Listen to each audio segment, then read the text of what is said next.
کاتتان باش استراتیژی ئەم شەومان لەسەر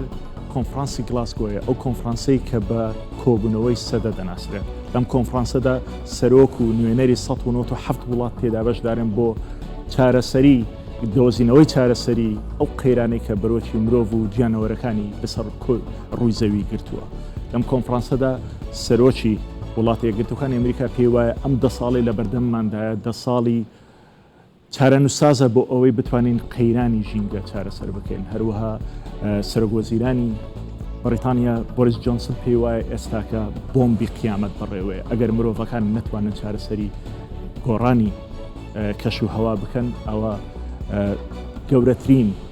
زەرەر بە مرۆڤ و مێژوی مرۆڤایەتی و هەموو گیانلەبەرەکانی سەر ڕووی زەویدا لەم کۆنفرانسەدا چەندین تەوەر باز دەکرێن لەم کۆنفرانسەدا ئامانجی سەرەکی تەنها دوو بابەتە یەکەمیان کە بە تا ساڵی 2030 پلەی گەرمی لەسەر کۆی زەمی لە نێوان 1.5 پلەی سلزی بمێنێتەوە ئەم گەرمیە بەرز نەبێتەوە لەوەی بۆ ئەوی مێژوو مرۆڤایەتی تێکبچێ و گیانەوەرەکانی سەر کۆی زەوی تووشی گرفتی گەورە ببن لە هەمان کاتیشدا بەشێکی تری پەیوەندی بەوەیە کە چۆن بتوانن لە ماوەی 10 ساڵی داهاتوودا سەتاسی ئەو گازە ژەهراویانەی کە دەردەدرێت لە هەموو وڵاتانی جیهاندا کەم بکرێتەوە بۆ ئەوەی پلەی گەرما بەرز نەبێتەوە ئەمانە بابەتی ئەم شەومانن لەگەڵ بەڕێز عەبدوڕەحمان سدیق سەرۆکی دەستەی ژینگەی هەرێمی کوردستان گفتوگۆ دەکەین و لەسەر تەواوی ئەو خاڵە گرنگانە قسە دەکەین کە لەم کۆنفرانسەدا گفتوگۆی لەلایەن سەرۆک و نوێنەری وڵاتانەوە لێ دەکرێت لە گلاسگۆ لە باکووری بەریتانیا بەڕێز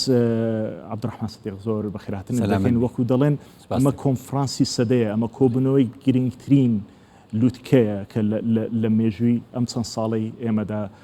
قسەی لەسەر دەکرێت هەندێک پێیان وایە تەنانەت گرنگترین جەنگەکانی دنیا کە بە ملیۆن خەڵک کوژراوە بەقەت ئەو قەیرانە گەورەیەکی ئێستا بەرەوکی مرۆڤایەتی گرتووە ئەویش قەیرانی ژینگەیە پێ وایە ئەم کۆنفرانسە بەدەوەی باس لە گرنگەکەی بکەن بتوانێت ئەنجامەکانی خۆی بپێچێ بڵێ ئەتوانین بڵێین وەڵامی ئەم پرسیارە ئاوا بینەوە دەڵێن مەسئلەی کۆنفرانسەکانی یاخود کۆنگرەکانی سەرانی وڵاتان دەربارەی کەش و هەوا بریتە لە ململانەی نێوان دوو چەمکی یەکەمیان بریتە لە توانە چەمکی دووەمیان بریتە لە ویست واتە ئیرادە کەواتە وەکو ئەوەی عەرب پێی دەڵێ شەڕی نێوان قودرە و ئیرادە ئەوەی ئێمە بە کوردی پێی دەڵێن شەڕ لە یا ململانی نێوان توانا و ویست ئەتوانین بڵێین بەڵێ دەوڵەتان هەمویان لە توانایاندایە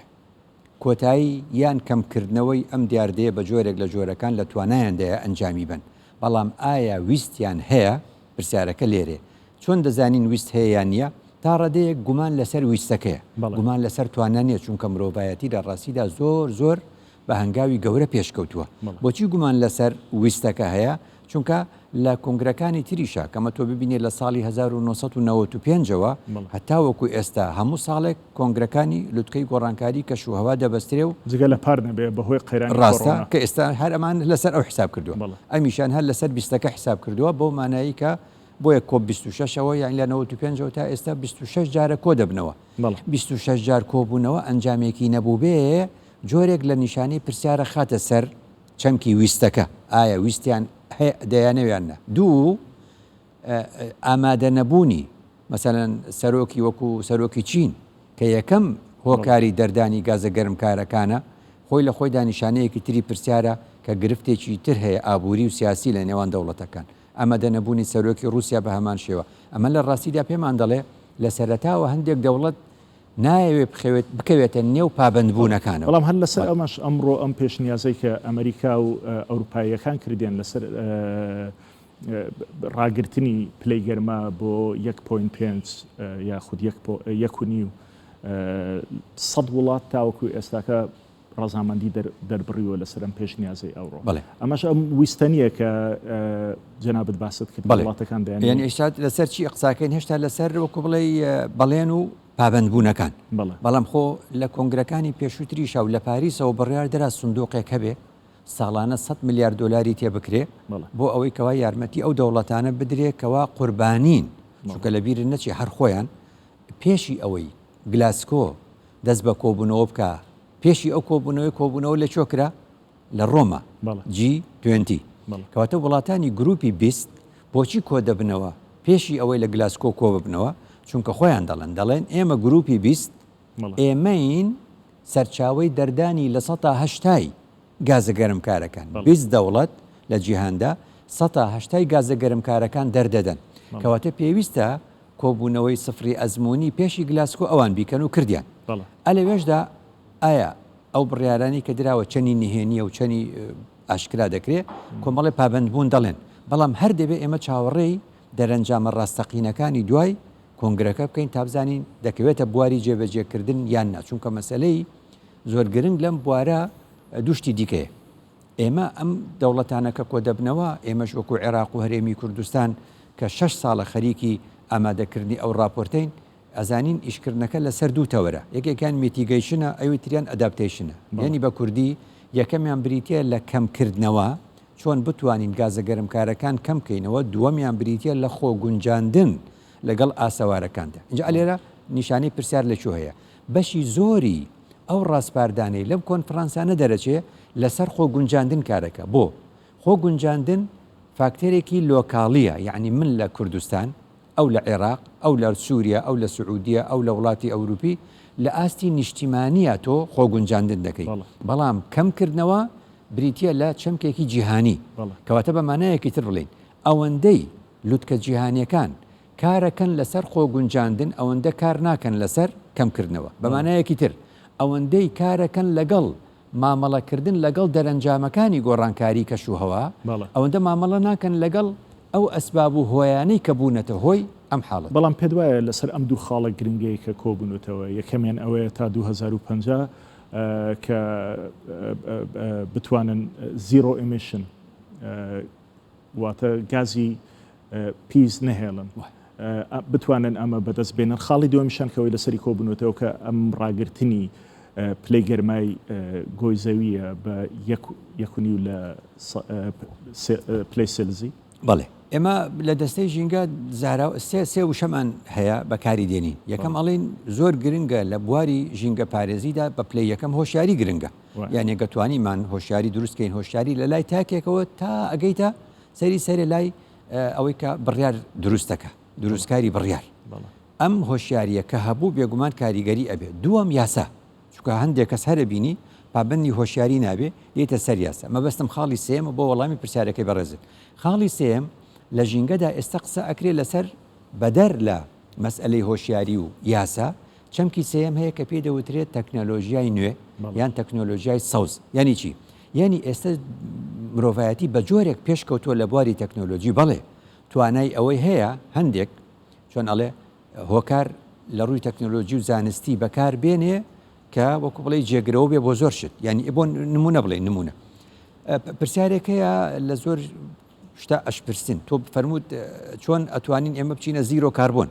ینی چۆن ئەگەینە ئەو حاڵەتەی کەوا کاربۆن سفرکەینەوە باشە ئەگەر ئەوە بڕیار بێت بۆ هەمومان پێی بابند بین ئەو پرسیارش بکە عێراق لەسەر نەوتەژێ هەرێمی کوردستان لەسەر نەوتەژێ 195 داهاتی ئێمە نەوتە ئەگەر هەر هەمومان واز دەنەوت بێنین چی دەبێ کەواتە ئێمە چۆن دەژین ئەو کاتە بێ پرسیاری ئەوە پرسیارم لەسەرەوەی حەزەکەی دواتر دێنە سەر ئەوە بەڵام ئەم وڵاتانە کۆبوونەتەوە گرفت لە بەردەمیان چیە کە کۆگنین لەسەر زۆربەی ئەو هەنگاوانەی کە دایدەڕێژن نەک هەر ئەوەیە کە سین پابند نابێ بە هەندێک شتەوە یان خود رووسیا پابند نابێ سین ئەمجارە سەرۆکی سین بەشداری تێدا نەکردەوە بەڵام پەیامەکەی خوێندراوەتەوە لێ نەگەڕان تەنانەت بە ڤیدیۆش قسە بکە بەڵام لەگەڵ ئەوەشدا بینیمان کە ترامپ بوو بە سەرۆکی ئەمریکا خۆی یەک لەو شتانەی کە هەڵی وەشاندەوە ئەو پەیماننامەی پاریس بوو کە لەسەر ژینگە کرا جا چۆن دەتوانین گەرنتیەوە بدێن تا 2050 ئەم وڵاتانە لەسەر ڕۆدماپێک لەسەر نەخشە ڕێگایەک ڕێک بکەون و پابندی ببن ئەلێرە پرسیارەکەی کاتە دوو فاکتەری تر دێتە پێشی ژینگە یەکەم فاکتەری سیاسی دوم فاکتەری ئابووری بەمانایەکی تر تۆ دەزانی وڵاتان شەڕیانە لەسەر ئەوەی چێ بە پلەی یەکەم سەرداری جیهان بێ لەم نێوانەدا تۆ بینی ساڵانێکی زۆر ململانێکە لە نێوان ویلایەتە یەکگرتوەکانی ئەمریکا و یەکێتی سۆڤێتی جاران بوو لە دوای نەمانی یەکێتی سۆڤێت و یعنی ئیتر ئەو رووسایان نەماوە لە جێ یەکێتی سۆڤێت کەواتە ئێستا ململانێکە لە نێوان ئەمریکا و چینە باشە کەواتە لە نێوان ئەم دوو حاڵەتەیە چۆن هەر یەک لەمانە دەتوان ببنە سەرداری جیهان لە ڕووی سیاسیەوە بێگومان دەبێت لە ڕووی ئابووریەوە ببنە ئابووری یەکەم لە جیهاندا.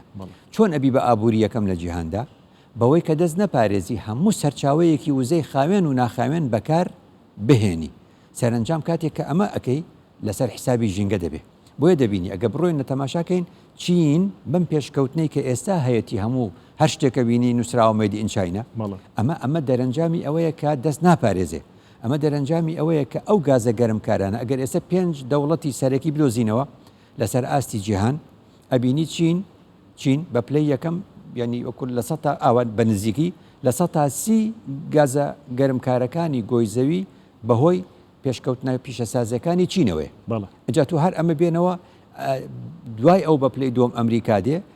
بە ڕێژەی لە 115 گازە گەرمکارەکان لە لای ئەوە دەرەچێت. هەنگاوێکی تر وەرە دواوە بە ڕێژەی 107 هندستان دەوری تێدا هەیە. هەنگاوێکی تر وەرە بۆ چوارەم رووسیا بە ڕێژەی لە 105 گازە گەرمکارەکان دەرەدا. هەنگاوی پێنجەم وەرە ژاپۆنە یابانە بە لە 103. ئەم جیاوازیە ئەمەش ئەبێتە مای ئەوەی تۆ تەماشا بکەی بە هیچ شێوازێک ژاپۆن ناتوانێت پێشی چین باتەوە چونکە چین دەست ناپارێزێ. رووسیا ناتوانێت پێشی ویلایەتە یەکگرتوەکانی ئەمریکا بکەوێتە بەرەوە ئەمەی کە پێوترێ سیستەمی ئابووری وڵاتانی ئەوروپا بە شێوازێکی سەرەکی دەیانەوێ لە خەمی ژینگەدا بن. بەڵام وڵاتێکی وەکو چین سیستەمەکەی کە چۆن دەڵێ جۆرێک لە یعنی بڵێم سیستەمێکی شمولیە تۆتالیتاریە جۆی لەو بابەتانە نییە. چونکە ژماری دانیشتوانی زیاد لە ملیارێکە پێویستی بە خواردنە پێویستی پێیان وایە ئەم گرفتە پرۆپاگەندەیە کە ئەوروپایەکان و ئەمریکایەکان دەکەن بۆ ڕاگررتنی پێشکەوتنی بربەستێکدانا لە بەردەم پێشکەوتنی چینیش پێی وایە ینی بەبێ ئەوەی لە پەیامەکەیدا بڵێ بەڵام ئاوا دەخوێندرێتەوە کە بڵێ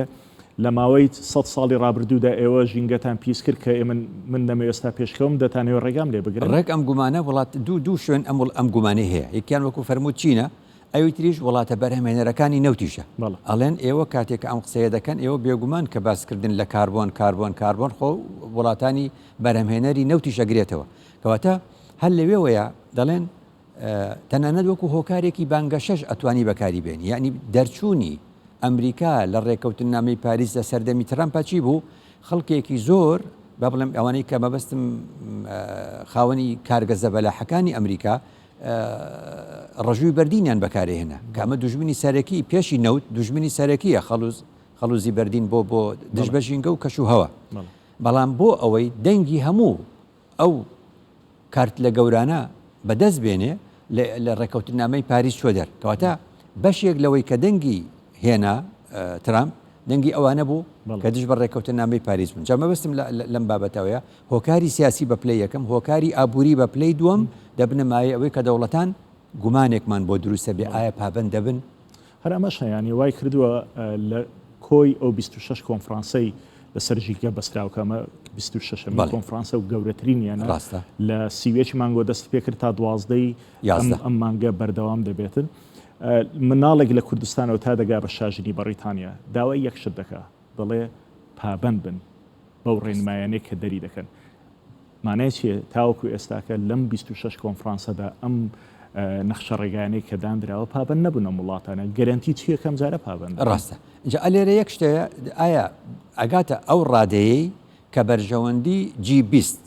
ینی گروپی 20 ئەگەر بەرژەوەندی خۆیان کەوتە مەترسیەوە بێگومان ئەو کاتە ناچارە بن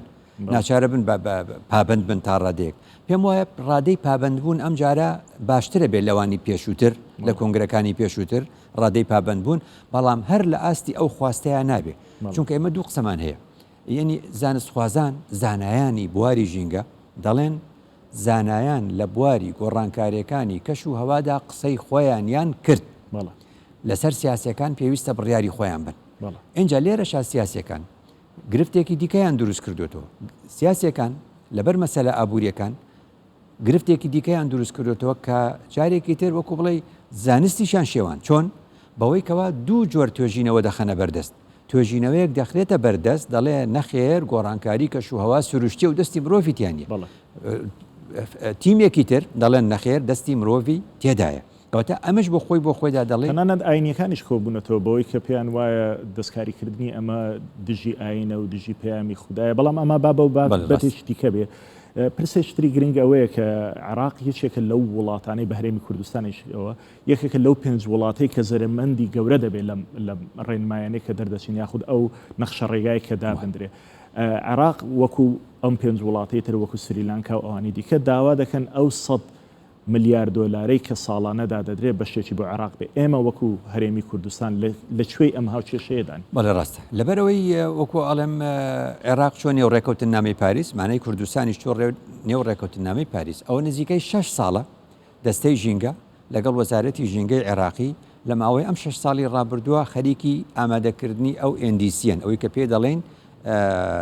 بەڵگەنامەی پشکداریە نیشتیمانیەکان عرب پێڵێ وثيقة المساهمات الوطنية ئینگلیزەکان ناوێن ناو بە کورتی NDC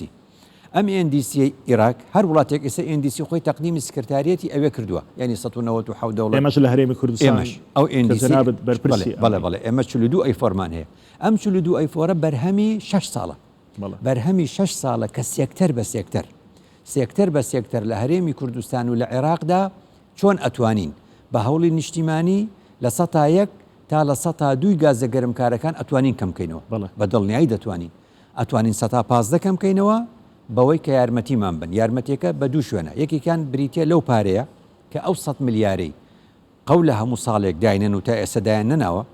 عێراق داوای 10 ملیارەکە بە هەرێمی کوردستانیشەوە ساڵانە 10 ملیار لە ساڵی 2021 لە ئێستاوە تاوەکو ساڵی 2030 یعنی عێراق لە ماوەی 10 ساڵە داوای 100 ملیارەکە بەشی هەرێمی کوردستانیش هەر لەوێدایە ئێمە بەرە وزەی نوێبووەش دەچین بە 12 گێگا وات ئەو بڕێکی یەکجار گەورەیە لەو 12 کە عێراق بەڵێنەدا نزیکەی 1 تا 2 گێگاواتی بەر هەرێمی کوردستانەکەوێت کە ئێمە بەرە وزەی نوێبووە بین خۆشبەختانە وەزارەتی کارەبای حکوومەتی هەرێمی کوردستان ئاگەمان لێیە کە لە نێو وەزارەتە ئێستاکە فەرمانگەی سەرچاوی وزەی نوێبووە هەیە و کاری لەسەر دەکات و لە هەوڵیشدایە کەوا تا ماوەی 10 ساڵ بەرەو ئەو یەکگایە بڕۆین و 120 سەرچاوەکانی چۆناڵی بەرهەمێنانی کارەبە لە وزەی خاوێن بێ ئەم استراتیژیەکی ئێوە هەتانە وەکو فەرمانگەکەتان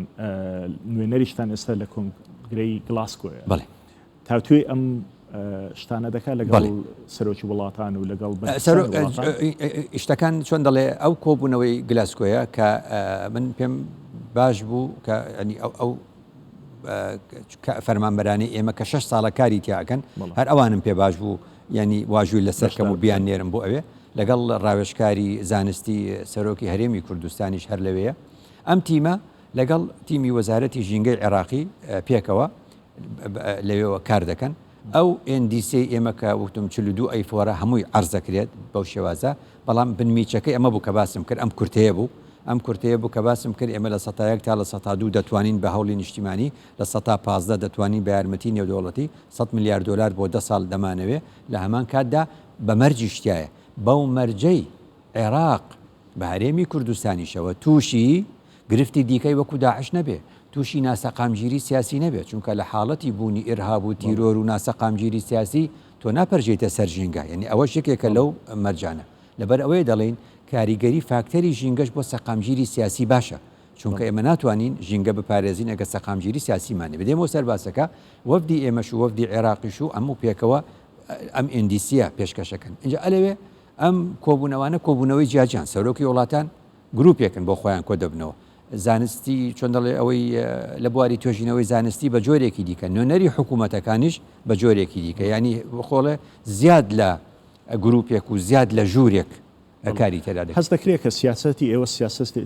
تێشی سەرکەوتووە بۆ ئەم بابەتە بەڵام گرفتێک لە کوردستاندا هەیە کە نەتواندراوە ئەم استراتیژیە بگوازرێتەوە بۆ تەواوی وەزارەتەکانی دیکە بۆ ئەوەی هۆشیاری کۆمەڵایەتی لە کۆمەڵگەی ئێمە دروست بێ من کە سەردانی وڵاتانی دیکە دەکەم یاخود دەخوێنینەوە لەسەر وڵاتانی دیکە پێمان وایە کە هەرێمی کوردستان و خەڵکی هەرێمی کوردستان ناهۆشیارترین لەوانەیە کۆمەلگا بێ کە ینی زانیاری لەسەر پاراستنی ژینگە هەبێ هۆکارەکە چێکە ئێمە نەمانتوانیوە ئەم خەڵکی خۆمان وشار بکەینەوە لەو ڕەنگە ڕایەکی پێچەوانم هەبێ بە بەڵگەی ئەوەی کەوا بەڕاستی هەمومان هەستی پێکەین ئێمە چووکە لە ناو کارەکەین یعنی هۆشیاری ژینگەی ئێستا و 30 ساڵ لەمەوە پێش باشتر بووە بە بەراورد لەگەڵ جیهانە لەگەڵ جیهان لەگەڵ جیهانیش تەبەن لەگەڵ جیهانی پێشکەوتو بەڵام ئەوە هۆکارەکەی هەمیشە ئەڵێم ئەوە سێگۆشەی سەقامگیری سیاسی باری ئابووری باری کۆمەڵایەتیە یعنی تۆ ئێمە بەراورد کە لەگەڵ وڵاتێکی هەر وڵاتێکی دواکەوتوی وڵاتی ئەوروپی تۆ تەماشاکەی ئێستا تۆ دەوێت بودجەکە تەرخانکەی بۆ مەسلەیەکی زۆر گرنگ کە موچەیە ئەمە کاریگەری هەیە لەسەر ئەوەی کە پرۆژەت هەبێت لە بواری ژینگەدا لە هەمان کاتدا بارودۆخی ئێستای ئێمە دەست دۆکۆڵە هەمیشە ئینتیخابێک لە عێراقی دەستمان لەسەر دڵمانە ئایا بارودۆخی عێراق چۆنە بێ ئێستا شەڕ بێر شەڕ نابێ ئەمان ئەگەنە چێکوتلەی گەورەترە و چی ئەم باسانە اینجا گرفتە کۆمەڵایەتەکان کە لە ئەنجامی بارە دۆخە ئابوووریەکە دروست بووە یعنی ئەمەیە کە نایڵێ ئێمە پێشکەوین لە ڕاستیدا ئەیجنا خەڵکی وڵاتی ئێمە هیچی کەمترێ لە شوێنی تر ئەوە یەک دوو خۆشبەختانە کابینەی نۆ سەرۆکی حکوومەتی هەرێمی کوردستان زۆر لەسەر ئەم بابەتە ینی جەخت دەکاتەوە یعنی ئێمە گە کۆنگرەی گلاسکۆ تەواو بێ و بارودۆخی ئابووریمان هەنگاوێکی باشتر بچێتە پێش و لەم گرفتی موچە و بودجێ ڕزگارمان بێ چونکە وەشت لەبیر بێ ئێمە چۆن ئەتوانین ململانی وڵاتی بکەین لە بواری ژینگەدا کاتێک ئێمە لە 2013 و بودجەمان نییە یعنی بودجە لە وڵاتەکانە بێکەوەتە دیار نییە هەر سێکتەرێک تۆ چیت بۆ تەرخان کردووە کەواتەمە سیاسەتی ڕۆژە ئەمە حاڵەتێکی زۆر ناسروشتیە کەواتە ئێمە دڵخۆشین بەوەی کە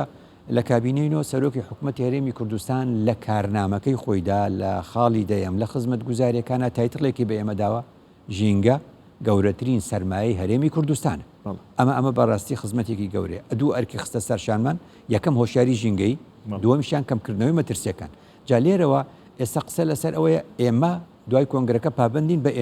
NDCەکە ئەم بەڵگەنامەی پشکداری نیشتیمانیانە لەم 42 لاپەڕەیە چۆن بۆ عێراقە بۆ هەرێمی کوردستانیشە ئێمە وەک ئەندامین لە لیژنەی گۆڕانکاری کەش و هەوای عێراق لە هەمان کاتدا ئەو نوێنەرەمان سەرۆکیشی ئێرەیە سەرۆکی لیژنەی گۆڕانکاری کەش و هەوای هەرێمە کە نوێنەری وەزارەتەکانی تایە کە ئێمە ئەو NDCمان تەواو تەستیم بە ئەنجومەنی وەزیران کرد و ئەنجومەنی وەزیران وەزارەتەکانی پێپابند کرد ئیدی بەڕاستی جێبەجێ دەکرێت و من زۆر گەشتبینم بەو حاڵەت بەڵێ پرسیارێک زۆر بە کورتی بەرەو کۆتایی بەرنامەکە دەڕۆین لە ماوەی 40 ساڵی ڕابردوودا لە 76 تاوەکو 2016 باشە دەڵێ 150 دارەکان درەختەکانی جەنگڵەکانی دنیا بردراونەتەوە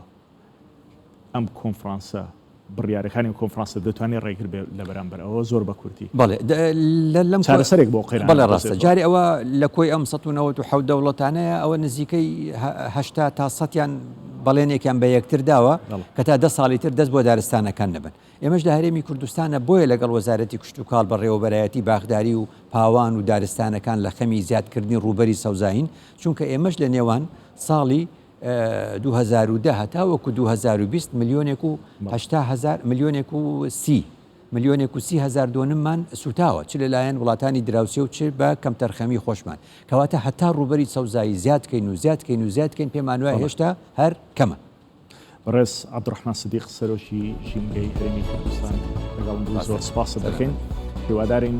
کوردستان و جیهان هەمیشە سەوز و ئارام بێت شەوتان